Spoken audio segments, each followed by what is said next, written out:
right. Unfortunately, we had a bit of a hiccup there on the video link, which is unfortunate because Michael is looking in particularly robust health. I was having him on and saying that at his advanced years, for God's sake, he should be sitting in some sort of rather large reclining chair, drinking far too much whiskey and wine, indulging himself in some vice they'd long forgotten about, and simply sitting back and enjoying himself. And you're not in that mood, are you, Michael? Not at all.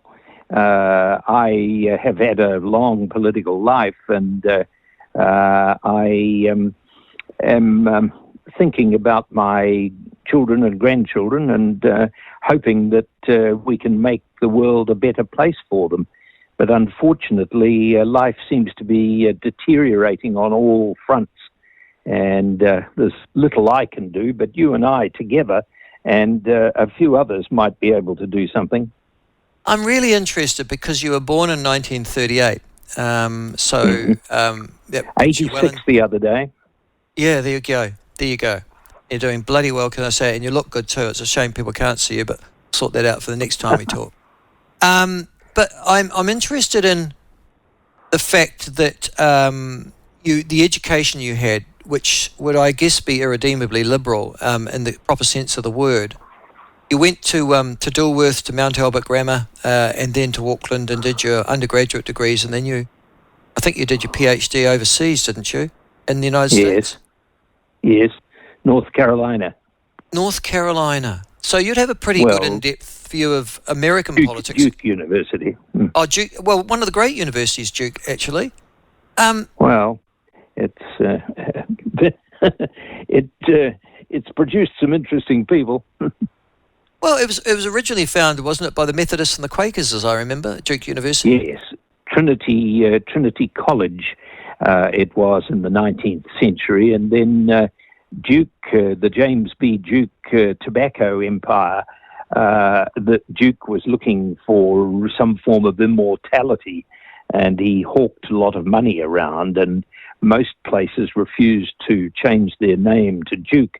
But Trinity College had fallen on hard times, and it agreed to accept the money. And the net effect is that the campus is just magnificent. I mean, the buildings, the chapel is bigger than any cathedral in New Zealand, and all built of the most magnificent stone. It's a very fine campus. Because I'm interested, and then were you determined to be an academic? Because to go to the United States of America and do a PhD at Duke, you must have been thinking, I want an academic career at that stage, were you? Well, yes, but ultimately I wanted to go and do politics. And the work I did for my thesis was political, and I knew that I wanted to teach. I come from a sort of a teaching. Well, I didn't actually have teaching parents, but I'm not a bad teacher. Okay. You've also written a number of biographies of New Zealand Prime Ministers, in actual fact, Peter Fraser, Gordon Coates, Joseph Ward. And I remember reading one of those books, I think, for an undergraduate course at Otago University. But the really interesting thing is that you joined the Labour Party really early, and I have to say there is a sort of a correlation I've found between history departments in New Zealand, Otago is another one, and the electors in the Labour Party. Why is that so strong? Why was it so strong, that correlation? I think it was possibly the fact that it was the Labour Party that gave such a great push towards university education. Peter Fraser, whose biography I wrote, was associated really with the huge takeoff in the numbers of Kiwis going to university. And I think the staff of the universities mushroomed because of the Labour Party, really, and the legacy of the first Labour government. Apart from which, I think, really, the truth is that there are a lot of liberal-minded people in universities everywhere. I'm not so sure that my attributing it to the Labour Party is more important than the fact that a liberal approach to life tends to be fairly standard. My teachers at Duke were nearly all, I think they all were Democrats in their politics, and talk to anybody who's associated with Oxford, you tend to find them centre left.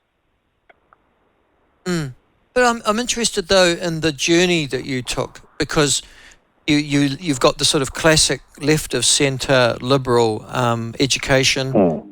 You then you're politically ambitious, obviously, and you enter Parliament in the Labour Party.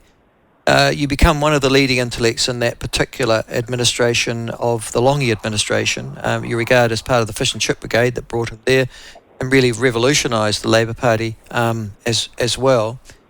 But I'm interested, it's somewhere along the line, so you retire from politics in 1990, you've had a long, illustrious career, do a lot of other stuff like going on the Waitangi Tribunal. And people would have automatically thought, Michael, well, off you go, you're going to be that sort of long, liberal left, if you like, politician. But you make sort of a philosophical change. I'm a radical, really. I mean, I've moved with the arguments. When I was young, growing up in the 50s and the 60s, big spending governments were seen as the solution to so many things, to educational advancement, to health and all the rest of it. But I've moved with the times. Now it's not so clear that upending the cash register over any kind of government spending actually produces better results. I learnt a lot from the 1980s when I was in the Longy government, and realised that actually exceedingly big spending, which is what I'd thought would be the answer to everything in earlier times, was incredibly inflationary. And inflation was never kind to my voters, and never has been and never will be. And so, I started to become a much more critical operator, thinking now, what is going to produce the best result for my voters? And I sort of moved with the Labour government of Longy and Palmer and so on, across into becoming not a member of ACT, but I was generally supportive of some of its approach to life, and I am firmly of the belief that the best politician by far is in Parliament today is David Seymour. He's just, yonks better, whole different league to Luxon and Winston, who's on the way out. I mean, the interesting thing is that going back to when you were a part of the Fish and Chip Brigade, as they were called, famous rather than notorious, David Longy, yourself, Mike Moore, Roger Douglas, two of you anyhow, left and sort of headed, if you're going to be describing your politics, sort of centre-right. And I'm interested in somebody who makes the decision to go from a centre-left position, which you presumably started off with, Michael, into a centre-right position. Well, I've just always, as I said earlier, and I don't think you picked up the point, I'm a radical, and I've always favoured radical policies, a radical approach to life where you've got a policy that you think will work.